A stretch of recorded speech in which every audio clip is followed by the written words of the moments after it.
Ever wonder how antibiotics kill bacteria? For instance, when you have a sinus infection. Different antibiotics work in different ways, but some attack a very basic process in bacterial cell.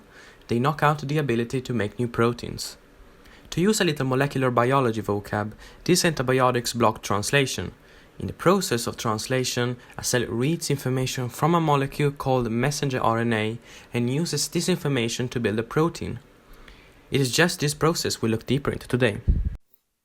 Translation involves decoding a messenger RNA and using its information to build a polypeptide, or chain of amino acids. For most purposes, a polypeptide is basically just a protein, with the technical difference being that some large proteins are made of several polypeptide chains. In an mRNA, the instruction for building a polypeptide come in groups of 3 nucleotides called codons. Here are some key features of codons to keep in mind as we move forward. There are 61 different codons for amino acids.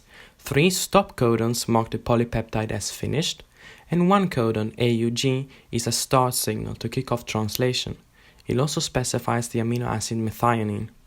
This relationship between mRNA codons and amino acids are known as the genetic code. In translation, the codons of an mRNA are read in order, from the 5th end to the 3rd end, by molecules called transfer RNAs or tRNAs. Each tRNA has an anticodon, a set of 3 nucleotides that binds to a matching mRNA codon through base pairing. The other end of the tRNA carries the amino acid that's specified by the codon. tRNAs bind to mRNAs inside of a protein, an RNA structure called the ribosomes. As tRNAs enter slots in the ribosomes and binds to codons, the amino acids are linked to the growing polypeptide chain in a chemical reaction. The end result is a polypeptide whose amino acid sequence mirrors the sequence of codons in the mRNA. That's the big picture of translation.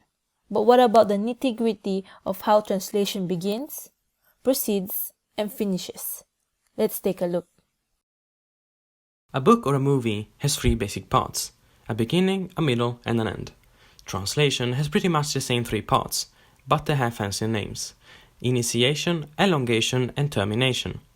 Initiation is the stage where the ribosome gets together with the mRNA and the first tRNA so translation can begin.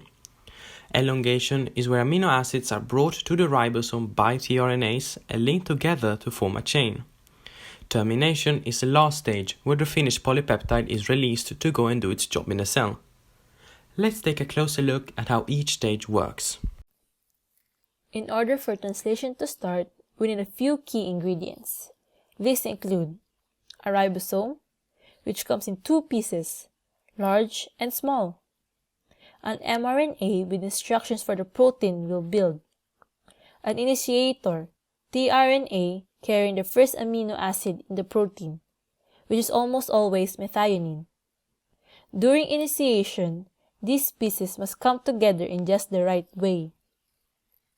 Together, they form the initiation complex, the molecular setup needed to start making a new protein. Inside your cells and the cells of other eukaryotes, translation initiation goes like this. First, the tRNA carrying methionine attaches to the small ribosomal subunit. Together, they bind to the 5th end of the mRNA by recognizing the 5th GTP cap, added during processing in the nucleus. Then, they walk along the mRNA in a 3rd direction, stopping when they reach the start codon, often, but not always, the first AUG. I like to remember what happens in the middle stage of translation by its handy name. Elongation is when the polypeptide chain gets longer. But how does the chain actually grow? To find out, let's take a look at the first round of elongation, after the initiation complex has formed, but before any amino acids have been linked to make a chain. Our first methionine carrying tRNA starts out in the middle slot of the ribosome, called the P site. Next to it, a fresh codon is exposed in another slot, called the A site.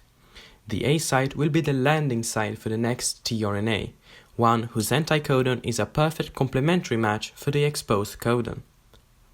Once the matching tRNA has landed in the A site, it is time for the action, that is, the formation of the peptide bond that connects one amino acid to another.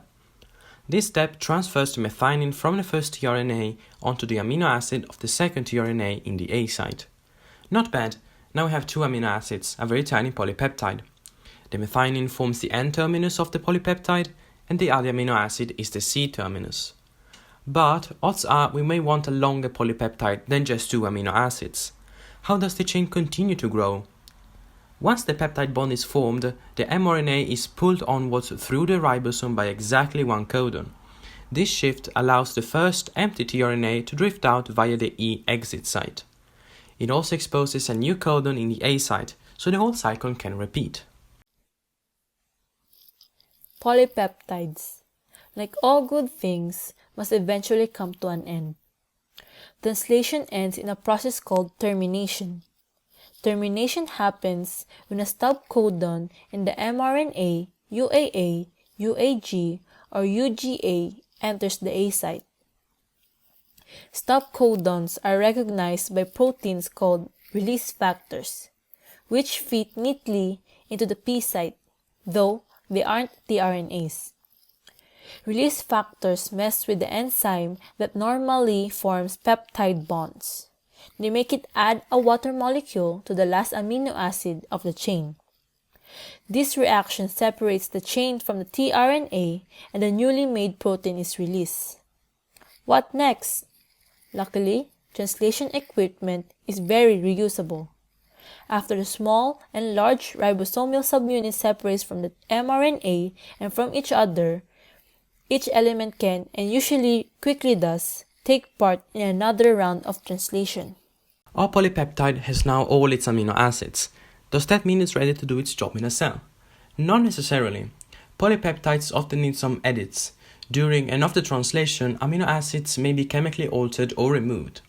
The new polypeptide will also fold in a distinct 3D structure and may join with other polypeptides to make a multi-part protein. Many proteins are good at folding on their own, but some need helpers, like chaperones, to keep them from sticking together correctly during the complex process of folding. Some proteins also contain special amino acid sequences that direct them to certain parts of the cell. These sequences, often found close to the N or C terminus, can be thought of as the protein's train ticket to its final destination.